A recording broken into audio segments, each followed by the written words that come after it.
আমাদের উচ্ছৃঙ্খল জাতিকে এইভাবে সোজা করতে হয়। দেখেন কিভাবে আমাদের বাংলাদেশের পুলিশ বাহিনীরা ব্যারিকেড দিচ্ছে, এই দিক দিয়ে উল্টা গাড়ি সবগুলাই দিক দিয়ে ঢুকাই দেয়, কিন্তু এটা ইউটার্ন দিয়ে এইভাবে আইসা গাড়িটা এইভাবে ঘুরে নিয়ে যাবে, ঠিক আছে।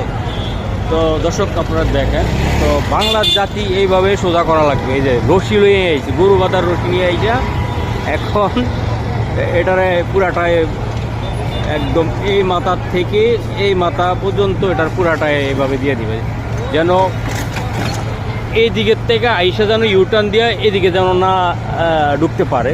এই জন্যে আসলে এটা করা। তো আশা করি আমরা যারা গাড়ি চালায়, বাইক চালায়, সবাই সচেতনভাবে চালানো ভালো, বা যে দিক দিয়ে ইউটার্ন নেওয়া ওইভাবে নিলে আসলে আমাদের জন্য ভালো হয়, অ্যাক্সিডেন্টটা কম হয়। তো আশা করি সবাই এই সাবধান হবেন, বা এইরকম পরিস্থিতিতে যেন আমাদের বাংলাদেশের পুলিশ ভাইদের না করা লাগে। এই যে দেখেন কত বড় রশি, এক একটা প্রত্যেকটা মোড়ে মোড়ে আমাদের এইভাবে রশি দিয়া বাদ দিয়া তারপরে আমাদেরকে সোজা করতে হয়।